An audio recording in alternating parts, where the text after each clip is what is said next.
মানত হবে শুধুমাত্র আল্লাহর নামে। মানত কার নামে হবে? সবাইকে বলতে হবে কার নামে হবে? আল্লাহ ছাড়া কারো নামে মানত করা যাবে না। বিভিন্ন মাজারে গিয়ে দেখা যায় যে বাবাকে সেজদা দেয়, ঠিক কিনা?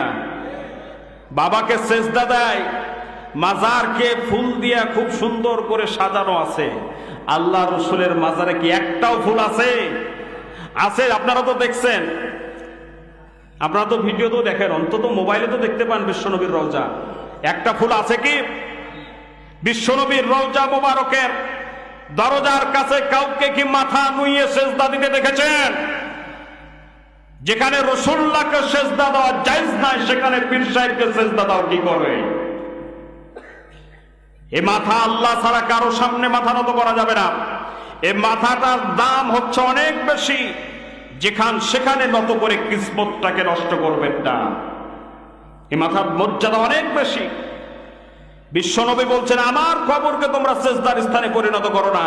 আর আজকে মুসলমান সেই রাসূলের উম্মত মাজারে যায়, টাকা দেয়, মাজারে যায়, ফুল দেয়, মানত করে, মাজারে গিয়ে বিভিন্ন রকম আবদার রাখে, লাল সালু জুলাই, এগুলা সব হারাম, হারাম এবং হারাম।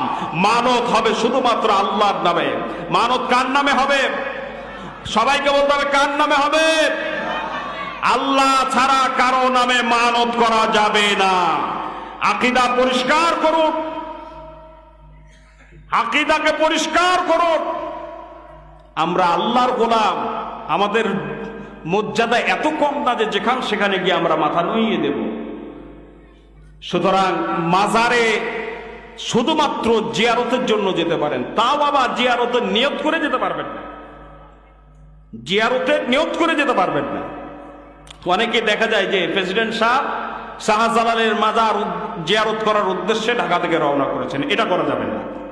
আপনি গিয়েছেন কোনো কাজে, আপনি তখন গিয়ে জিয়ারত করে নেন, জায়েজ আছে, কিন্তু আপনি জিয়ারত করার উদ্দেশ্যে বাড়ি থেকে বের হতে পারবেন না। কথা কি বুঝতে পেরেছেন? জিয়ারত করার উদ্দেশ্যে বাড়ি থেকে বের হতে কোথাও সফর করতে পারবেন না, শুধুমাত্র রাসূল পাক সাল্লাল্লাহু আলাইহি ওয়াসাল্লামের রওজা জিয়ারত ছাড়া। সুতরাং আল্লাহ রাসূল বলছেন, খবরদার, আমার ইন্তেকালের পর আমার কবরকে তোমরা সেজদার স্থানে পরিণত করো।